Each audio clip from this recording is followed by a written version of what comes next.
Да, искра добар ден. Екипата на телевизија Алфа во овие моменти се наоѓа во скопската населба Аеродром и токму така како што најави се повеќе граѓански здруженија и граѓани го греваат гласот против поскапување на електричната енергија која се најавува дека ќе биде за 7,4%. Токму на оваа тема ќе поразговараме со синдикалецот Маријан Ристески, кој го прашуваме дали е возможно регулаторната комисија да попушти под притисокот на јавноста.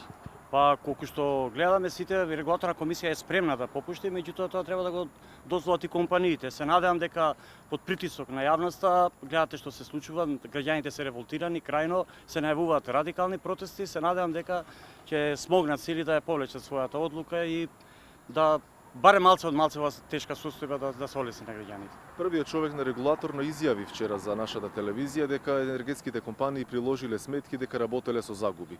Колку е возможно да работат со загуби, иако, и извршителите стапуваат на сила, и граѓаните плаќаат, може да споменам, енормно високи сметки.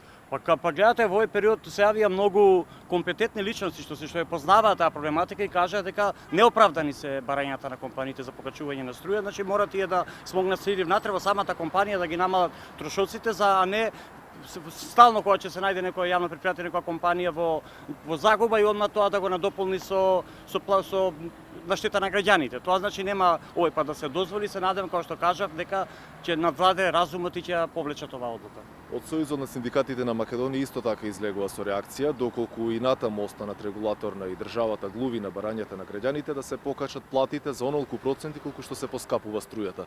Постои ли можност и таа калкулација да се порамни во земјава кај нас? Па видите, морам да ја поздравам, значи последната одлука на Сојузот на синдикати на Македонија, сакам неве јавно да кажам пред јавноста, ние имаме контакти со што ме радува мене лично, за прв пат се случува тоа синдикатите да се обединуваат во едни вакви кризни моменти и ние нема да остапиме барање, тоа значи ќе биде заедничко барање на повеќе синдикати, доколку тие остојат на своите ставови, ние нема да дозволиме, значи ќе се бара покачување соодветно на личните доходи.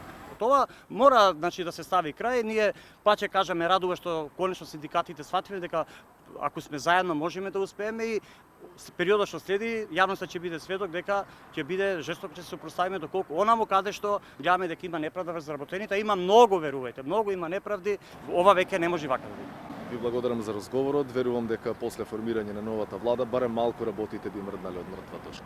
Се надевам и јас и апел уште еднаш за побрзо да се формира владата. Благодарам уште еднаш. Еве за сега толку би било во живо од ова вклучување. Повеќе информации искрено најавувам за следните информативни изданија.